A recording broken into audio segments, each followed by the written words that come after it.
Good morning all. જય શ્રી કૃષ્ણ, જય Swaminarayan. Welcome to our new vlog. તો સવારના વાગી ગયા છે 9 અને ચા પાણી નાસ્તો રેડી થઈ ગયો છે. શિવાનભાઈ સ્કૂલે જતા રહ્યા છે ને વરસાદના લીધે આપણે ફૂલ છોડ પણ બધા તાજા માજા થઈ ગયા છે, લીલાછમ. તુલસી છે, એલોવેરા છે, બારમાસી છે, લીંબુડી છે, આ તુલસીના રોપ છે. અમારે આરોભાઈ નાઈ ધોઈને તૈયાર થઈને બેસી ગયા નાસ્તો કરવા. હું નાસ્તો કરવાનો મારા આરુને? ભાતી, બીજું ચાદુર, બીજું સંભાર. સંભાર બહુ ભાવે કેમ? ભૂખ લાગી? હા.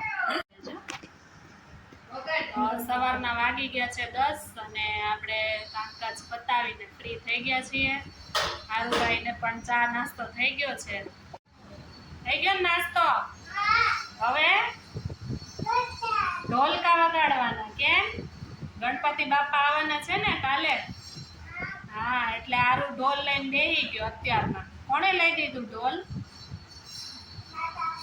દાદાએ લઈ દીધું.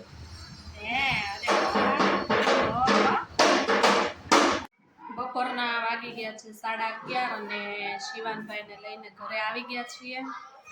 હવે કરવાની છે રસોઈની તૈયારી. તો મમ્મી શાકભાજી સુધારે છે અને આજે બનાવવાના છે મગ ફણગાવેલા અને દાળ ભાત.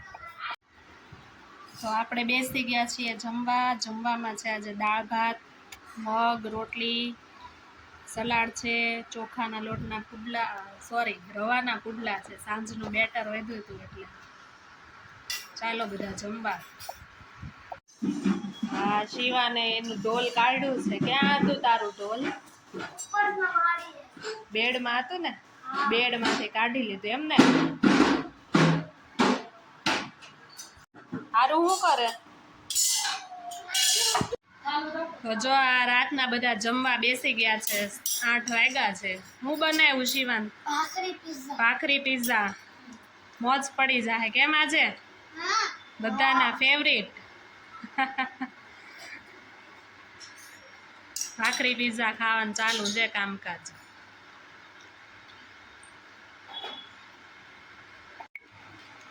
તો અમારી ચેનલ છે યુટ્યુબમાં જવનિકા હિરેન બ્લોગ, એને સબસ્ક્રાઈબ કરજો. આજના વિડીયોમાં બસ આટલું જ. અને અમારો વિડીયો કેવો લાગ્યો લાઈક કરજો, શેર કરજો અને કોમેન્ટ કરજો.